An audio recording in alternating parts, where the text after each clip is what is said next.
तो कल रात को मैं गोरेगांव से घर आ रही थी, सिद्धार्थ हॉस्पिटल के आसपास थी मैं, और वहां से जब मैं घर आ रही थी तब रास्ते में आने के टाइम पे एक इनोवा कार सेकंड हैंड डब्बा मेरी गाड़ी को मारता है। फिर उसके बाद आगे आने के बाद वो गाड़ी मुझे फिर से टारगेट करती है। वो उसके बाद मेरी गाड़ी वो बहुत अच्छे से डैमेज कर देते हैं। एंड देन वो रुकता नहीं है। जो भी मुझे अंदर लड़का है इतना तो हमें पता चल गया था। उसके बावजूद दो पुलिस वाले वहां पे खड़े थे, तो मैंने उनकी हेल्प ली। मैंने कहा प्लीज आप मेरे साथ चले, इसने मेरी गाड़ी को बहुत नुकसान पहुंचाया है, ये मार रहा है। फिर आगे जाके उसको रोका, तब पता चला कि वो ड्रंक है और वो अधनंग था। उसने कपड़े नहीं पहने थे, वो ड्रंक था, अधनंग था। उसकी पैंट एकदम नीचे की तरफ गिरी हुई है, गंदा सा पेट लटका हुआ है। पर उसको ये नहीं पता चल रहा है कि मैं नंगा हूँ, पर उसको ये जरूर पता चल रहा है कि मैं एक मन से एक कौन थे वो, जावेद शेख उपाध्यक्ष का बेटा हूँ। और वो मुझे गाली देने लग गया, ये बताने लग गया कि मैं कौन हूँ। मैं राहिल शेख, एक जावेद शेख का बेटा हूँ। एक काम करो, तुम थाना चली जाओ कल सुबह और वहां जाके पता करो कि जावेद शेख कौन है, तुम्हें पता चल जाएगा। मैंने कहा मैं क्यों जाऊं, वो पूरा जो कॉन्वर्सेशन हुआ है वो मेरे पास रिकॉर्ड है। मैंने कहा मैं क्यों जाऊं, तूने मेरी गाड़ी ठोकी है ना, तो एक काम। फिर वो मुझे कहता है, वो बेवड़ा लड़का राहिल शेख, कि एक काम करो, तुम्हारी गाड़ी का जो भी नुकसान हुआ है ना, राज ठाकरे के घर जाओ। और वो राज ठाकरे बोलता है, हम तो राज सर को साहेब बोलते हैं। तो देखो उसकी चर्बी, वो कह रहा था राज ठाकरे के घर जाओ और अपनी गाड़ी का नुकसान लेके आओ। मेरे साथ हिंदी और मराठी को लेके ये वाद विवाद हुआ था। ये जो हमारे मुंबई में चल रहा है, मराठी वर्सेस नॉन मराठीज, तो मैंने नॉन मराठीज के लिए मुद्दा रखा था कि प्लीज हमारे मुंबई में जो ये नॉन मराठीज है, ये यहाँ पे अपने पेट के लिए आए हैं। बिल्कुल उनको ये कोई घूमने के लिए यहाँ पे कितना ही घूमेगा बंदा, उनको अपना पेट चलाना है, घर वालों को। वो अपनी फैमिली छोड़ के यहाँ पे आके रहते हैं बेचारे, अपने फैमिली के साथ भी नहीं रहते हैं। तो प्लीज आप उनके पीछे मत पड़िए, आप उनको जीने दीजिए, उनका व्यवसाय करने दीजिए। किसी का व्यवसाय थोड़ा छोटा है, कोई थोड़ा सा मीडियम लेवल पे उनका व्यवसाय करता है। तो प्लीज आप उनके पीछे ना पड़े। आप उनको मराठी भाषा सिखाने के लिए जो पीछे पड़े हैं, इससे अच्छा जो अपने ही मराठी लोग हैं उनको हम मेहनत करना सिखा देते हैं। ये मेरा मुद्दा था और मैंने कुछ भी गलत नहीं बोला है इसके अंदर। एफआईआर हुई है, ये रही एफआईआर की कॉपी, ये आप देख सकते हो। एफआईआर ली गई, बट एफआईआर लेने से पहले मुझे बहुत कन्विंस करने की कोशिश की गई कि मेरे बेटे पे आप एफआईआर ना करें, उसका करियर बर्बाद हो जाएगा। मैंने कहा ऐसा करता ही क्या है आपका बेटा जो उसका करियर बर्बाद हो जाएगा। तो उनके पास कोई सवाल नहीं था। उन्होंने मुझे कहा कि हम उसको स्टडी के लिए आउट ऑफ इंडिया भेजने वाले हैं।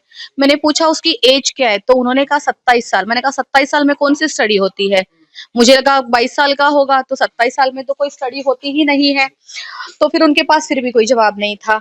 देन वो लोग कहते हैं कि प्लीज हम लोग आपको माफी मांगते हैं, आप प्लीज उसके ऊपर कार्रवाई ना करें। मैंने सवाल किया कि आपको पता है आपका लड़का बेवड़ा है, आपने उसको गाड़ी क्यों दी। चलो मैं तो फोर व्हीलर में थी, मेरी गाड़ी ठुकी, मैं अंदर सेफ थी, मुझे टारगेट किया गया। उसके बाद 3 लोग जो रास्ते से जा रहे थे उसके ऊपर भी उसने मेरे सामने गाड़ी चढ़ाई, और वो पीछे कितने लोगों के ऊपर गाड़ी चढ़ा के आया है मैं नहीं जानती। जिस तरीके से वो गंदी ड्रंक एंड ड्राइव कर रहा था कल रात के हिसाब से, तो मैं बिल्कुल संतुष्ट हूँ जी। कल रात को मुझे तुरंत एफआईआर, मुझे उन्होंने ये नहीं बोला कि नहीं ये कार्रवाई नहीं होगी, ऐसा कुछ नहीं हुआ। वहाँ सीनियर साहब भी थे अंबोली पुलिस स्टेशन में, उन्होंने सीधा बोला कि चलो इस लड़की की एफआईआर ले लो, इसके साथ ज्यादती हुई है, और मेरी एफआईआर ली गई। हिंदी और मराठी में इन लोगों का पहले था कि मराठी वर्सेस नॉन मराठी। अब इन लोगों ने एक नया खेल मेरे साथ चालू कर दिया, मराठी वर्सेस मराठी जी। तो मेरा नजरिया इनकी तरफ ये है, ये इसमें कुछ नहीं रखा है। जी, खुद भी जियो और दूसरों को भी जीने दो। यहाँ पे लोग सुबह उठ के अपने पेट पानी के लिए जा रहे हैं, उनके पास इतना समय नहीं है कि वो अब एक नई लैंग्वेज सीखने के लिए बैठ जाएंगे। ठीक है, आप अचानक से 2014 में मुद्दा उठाते हो मराठी का, लैंग्वेज सीखने का, उसके बाद आप कुछ नहीं करते हो। उसके बाद 2025 चल रहा है, फिर आप 2025 में आके पूछते हो कि आपने मराठी सीखी? ऐसा नहीं होता है। हमें जब होमवर्क दिया जाता है ना, तो वो एवरीडे चेक किया जाता है। तो उसके लिए हम क्लासेस लेते हैं, बहुत सारी चीजें होती है। अब वो ये सारी चीजें अवेलेबल करो ना, और प्यार से समझाओ।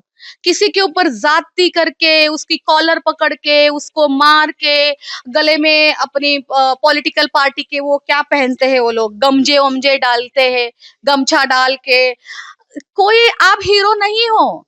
जब आप ये सब कुछ करते हो ना, तो आप हीरो नहीं, आप सबसे बड़े जीरो नजर आते हो। और ये नजर आता है कि आप पावर पावर का फायदा उठा रहे हो, हालांकि आपके पास कोई पावर नहीं है, एक कायदा ही नहीं है। आपके पास सिर्फ एक पावर है, गुंडागर्दी।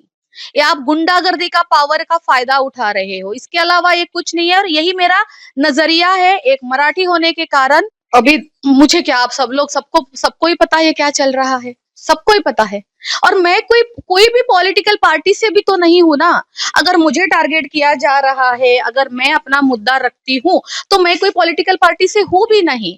मुझे बोला, अगर मैं कोई कांग्रेस वाली होती, मैं भाजपा वाली होती, मैं कोई भी पार्टी की होती, और मुझे टारगेट किया जाता कि भाई ये फला फला पार्टी वाली है और इसलिए जानबूझ के कर रही है, तो मान लेती मैं कि हाँ ठीक है। और मुझे कोई फेमस होके भी कुछ नहीं मिलेगा ये सब कुछ करके।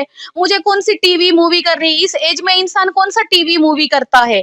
मैं अपने काम में बहुत खुश हूँ, मेहनत करती हूँ, और मुझे बहुत मजा आ रहा है इसमें। बस मेरे जो क्लाइंट्स है वो भी नॉन मराठीज है, मेरे आजू बाजू वाले, मेरे बिल्डिंग वाले, सब मैंने इन लोगों के लिए, अपने लोगों के लिए मैंने ये मुद्दा रखा था, बट उसके ऊपर से मुझे ही टारगेट किया गया है।